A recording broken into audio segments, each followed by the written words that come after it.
मंजिलें उन्हें नहीं मिलती जिनके ख्वाब बड़े होते हैं, मंजिलें उन्हें मिलती हैं जो ज़िद पे अड़े होते हैं। तो हमेशा बड़े सपने देखें और उन सपनों के लिए काम करें, तभी वो पूरे होंगे।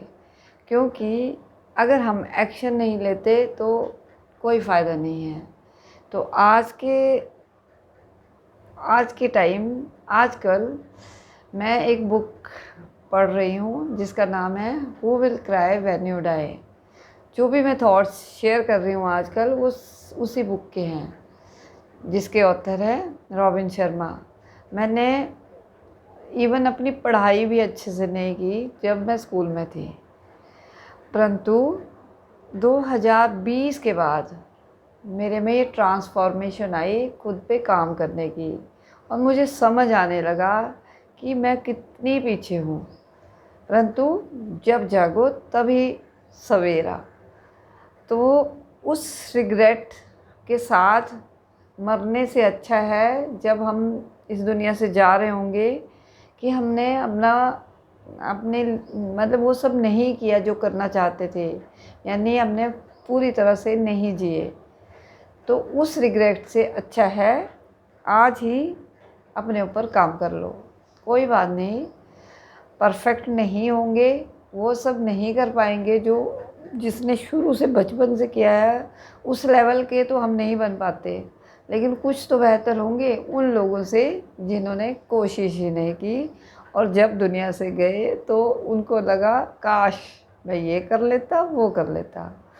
तो ये जो बुक है who will cry when you die उसी पर बेस्ड है कि हमें खुद पर मेहनत करनी है और ख़ुद को बेटर बनाना है। तो आज मैं जो एक पॉइंट शेयर करूँगी वो है recruit your board of director, कि अपने लिए अपने बोर्ड ऑफ डायरेक्टर खुद ही चुनें और जिनको आपको सुनना अच्छा लगता है, जिनसे आप सीखते हो, तो उन लोगों को अपना एक मेंटर बनाएं और उनसे सीखें।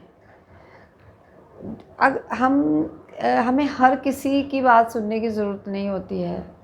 जिन लोगों ने खुद ही कुछ नहीं किया, अगर वो आपको कहेंगे कि आप नहीं कर सकते तो हमें बुरा लगेगा, परंतु अगर हम उन लोगों से सीखें जो कि सब्जेक्ट मैटर एक्सपर्ट है, उन्होंने उस फील्ड में कुछ किया है, तो हम ज़रूर बेहतर हो सकते हैं, हम कोई भी काम कर सकते हैं।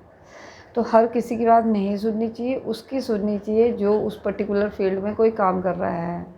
और जो हमारा एनवायरनमेंट है हमें अपने लिए खुद चुनना है और समझना है कि we are the average of 5 with whom we are spending time with. So अगर आसपास के एनवायरनमेंट में हमें वो नहीं लोग मिलते हैं जो ग्रो करना चाहते हैं, तो कोई बात नहीं, बुरा नहीं मानना है, खुश रहना है हर हाल में। जो क्रिटिक्स है उनको भी अपनाना है। कोई अगर ऐसा लगे कि क्रिटिक्स जायज़ है तो उनको सुनना है।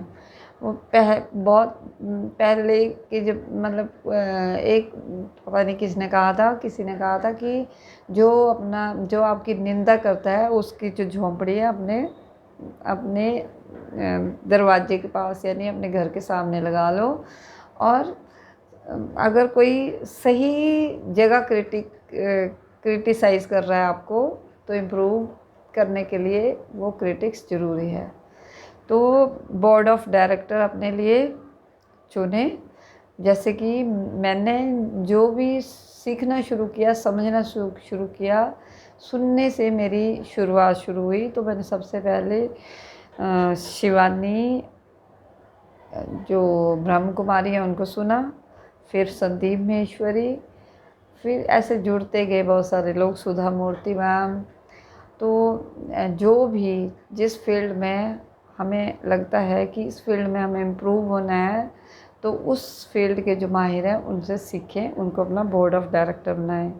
तो जैसे कि मैं ज़रूर सुधा मूर्ति मैम को, संदीप महेश्वरी को, पब्लिक स्पीकिंग के लिए परवीन वडालकर को और बहुत सारे हैं, यानी कि जो जो जैसे 3 मेरे जो मेन एरिया है जहाँ मैं काम करना चाहती हूँ, अपना हेल्थ, वेल्थ और रिलेशनशिप, तीनों एरिया को बैलेंस करके करना चाहती हूँ। अपनी लाइफ को सिंपल बनाना चाहती हूँ, ना कि कॉम्प्लिकेटेड। तो जो लोग इन एरिया में अच्छा कर रहे हैं वो मेरे मेंटर हैं, वो मैंने रिक्रूट कर लिए हैं अपने लिए एज बोर्ड ऑफ डायरेक्टर। तो जैसे कि हेल्थ के लिए डॉक्टर हंसा को मैंने सुनना शुरू किया था, आजकल तो नहीं सुन रही हूँ, परंतु अदरवाइज़ ऑल्सो शिवांगी, स्नेह देसाई, बहुत सारे ऐसे लोग हैं जो जायज़ हैं और अच्छा शेयर कर रहे हैं और जेन्युइन चीज़ें हमें बता रहे हैं। तो कहने का मतलब है कि जो किसी से भी अच्छा सीखने को मिले उसे लेते चलिए। Don't follow the person, follow that particular learning, यानी learn from everyone, follow no one. इस स्ट्रेटजी के साथ मैं तो चल रही हूँ और सबसे सीख रही हूँ और ख़ुद को इम्प्रूव कर रही हूँ। मेन चीज़ होती है हमने जो सीखा क्या हम उसको इम्प्लीमेंट कर रहे हैं। अगर हम इम्प्लीमेंट नहीं करते तो हमें वो बेनिफिट नहीं मिलते, क्योंकि हम इंसान भूलते जाते हैं चीज़ों को, और सिर्फ रेपिटेशन जो है वो हमारा चीज़ों को जो सबकॉन्शियस माइंड तक लेकर जाती हैं। कॉन्शियस माइंड हमारा 5 to 10% है और सबकॉन्शियस माइंड 90 to 95%। सबकॉन्शियस में तभी जाएंगी चीज़ें जब हम उन चीज़ों को रिपीट करेंगे। तो अच्छी चीज़ों को रिपीट करें और बुरी चीज़ों को लेट गो करें, इस एटीट्यूड के साथ एक कदम आगे की तरफ। तो मैं तो बिल्कुल पूरी तरह से कोशिश कर रही हूँ खुद को बेटर बनाने के लिए। आप अपना बताइए। धन्यवाद।